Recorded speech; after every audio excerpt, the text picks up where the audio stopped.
Hey, good morning. Good Friday to all of my fifth graders. I had somebody write in or email me and tell me that some of my writing was hard to see, so I just kind of wanted to quickly go over this again. Remember, we're on Chapter 4, Lesson 2, and there was a lot of information in this lesson, so we took our time. We started it with the strawberry mold thing. There was a video.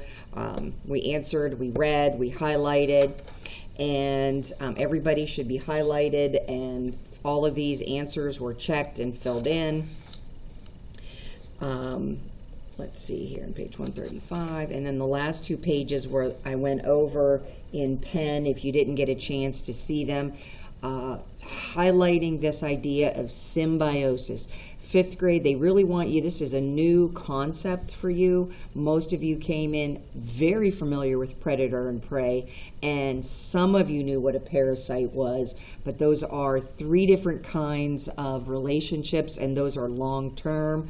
Remember, I spoke about predator and prey being over rather quickly. We wrote them on our very first paper that we got. There's these three words I want you to know. We front-loaded them. You were all familiar with something. A lot of animals have free dental care out in the wild. We talked about the alligator and the bird. You guys were familiar that the alligator wasn't going to eat the bird, but you didn't necessarily know the name. So I wanted you to make sure that you wrote this word mutualism, meaning the animal that's cleaning the teeth gets food, and the animal that's getting cleaned gets healthy, and it doesn't get any parasites that it happens to have might be getting eaten. Going over these again, because these were the ones that were in pencil, is that both a food chain and a food web shows the flow of energy. A food chain just shows one path, where a food web looks like a web, so it has many paths that overlap. In your book, there is a web, and they ask you to circle the chains in them to kind of draw out those definitions. Then these producers, consumers, and decomposers, what are their jobs in an ecosystem? What is their role? What is their niche? And I sort of put mine. It doesn't have to be exactly this. You can take a picture of it and show me if you want me to check that. Okay, so I'm going to set that aside. Remember, pages 130 to 137. I feel a sneeze coming on. This paper was assigned to you on Monday, and sorry to say, I think I've received maybe 4 out of the 40 plus fifth graders that I have. I just put some coloring in mine while I was thinking about the answers. I know they are in pencil again, so I'm going to go over them with this black marker. I kind of made a recording and then I accidentally deleted it, so this is my second one. So it says, name the biotic and abiotic factors you see in this ecosystem. Remember that an ecosystem is just a community of living and non-living things found in a certain area. Communities down here, again, we're going to review that. So the biotic things are living. So when you're looking at that, I see trees. I see a butterfly. I see a tiger. I mean, that's not all. You could see grass, bushes, things like that. Those are biotic. Biotic, bio meaning living or alive, like biology, like biography. Okay, and then abiotic, like a biography, means I didn't write it. The living, that life didn't write it. Somebody else wrote it. This means not living. Abiotic, not living. So taking a look at this picture, I see rocks, and I see water, and I see, I don't really see it, but I know that it's there. If there are producers there, sunlight, whatever temperature it is, these are all the abiotic factors of this particular community. I want to take a minute here and talk about if you write dead in front of it, like dead leaves. If it's dead leaves, then it must have been living. I don't want you to think that abiotic means dead. Abiotic means never alive. So one of the questions that kids used to ask me in class would be like, well, what if you have a wooden picnic table? Would you say that was biotic because the wood was made from a tree that was alive? And I said, well, the wood would be considered biotic, but the picnic table was never alive. So if you were to say picnic table, litter is another one that would be considered it was never alive, and people kind of took that step like, if it was a paper cup, the paper came from pulp, which came from wood, which came from a tree. And I said, no, but the cup itself, the litter itself was never alive. Population and community, I really wanted you guys to try this. If you're just copying what I wrote, I don't know if it's sinking in. We had people kind of get these incorrect again. We know they were on worksheet 4.1. Remember, when you count the population, usually in a census or something, you're counting you're counting human beings. You're counting one particular group. What is the population of fifth graders? So when we go to determine like how many chairs we need in the cafeteria, so a population is a specific group. So I wrote it's a group of, and I wrote organisms because I would have given credit for animals, but got to remember that trees, that's what I did up here. I drew some maple trees. So that's why I went to organisms. And they are all of the same species. Take a minute now and imagine your backyard, every blade of grass. That's a population of grass.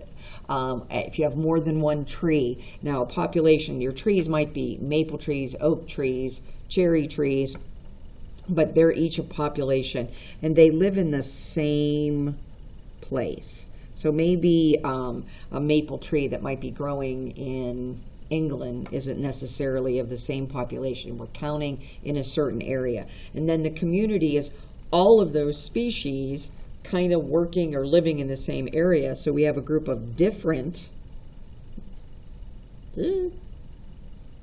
species that live in the same place, and they interact with each other. So I don't know if you can see my picture, but I have maple trees here, and I have some birds flying in there, and I have some little ants here in the back. And let me kind of give my maple trees a going over so some of you might be able to see. Of course, I should have used green, but this is my second time through. And just sometimes adding color makes it a little bit more enjoyable to do. Coming over here, it wanted you to think about a food chain. Once again, added colors. Look how important it is. The plant, you're not pointing to what the plant is using. You're showing me that energy. I'm going to show little lightning bolts here. So you think of that as energy. Those going from the sun to your first tropic level, which would be your producers, your plants. Then the bunny eats the plants, and then you have an owl that might eat the bunny. This is all showing a flow of energy, so it shows energy being transferred from one species to another. That is a food chain. Just for a little tidbit of information, let's say the sun or this plant gets $1 worth of energy from the sun. It's going to use about 90 cents of that to grow and to do all of its life processes. So when the bunny eats that, it only gets about a dime of that energy. So you can understand why this second tropic level here needs to eat a lot more plants. And then he obviously uses his energy to hop around, maybe even to hide from the owl. He uses that kind of energy. So the owl, why we have less predators, why we have less apex predators, because he's going to eat maybe 1 or 2 times, maybe a night, and then that's it. And then we would need a lot more bunnies hopping around, which then we would need a lot more grass. So the whole ecosystem has to have this certain balance that was created for us, that we have X amount of plants, we have fewer bunnies, and then even fewer owls. All right, so that was, hopefully you took that and you put that in your Keep Side folder, and you're going to see how we keep using words and having activities that you're going to see over and over again. not just once. And then your last assignment, or your today's assignment, that was all from before, is to complete the Chapter 4, Lesson 2, Just Review Sheet. You know this is definitely going in the grade book. Please put your name on it. Today is Friday, December 4th. So please, if you're not sure, use these pages in your book, apply these words to pictures, and then when you come down to number 7, see how it says to make a food chain. You've seen food chains in your book, and I'm just going to give you an example. If you're not sure about plant, snail, seagull, crab, go to page 135. There's a food chain right there for you to use as reference if you want. Here's what I'm looking for if you think you could do it without going a reference. You don't have to draw a picture. You can do the words if you want. And then underneath that plant word, I said producers. That's one answer. So I see the word plant and I see the word producer. And then I just did my Thanksgiving one. Here's a turkey. This is me. I love this picture of me. I look very thin.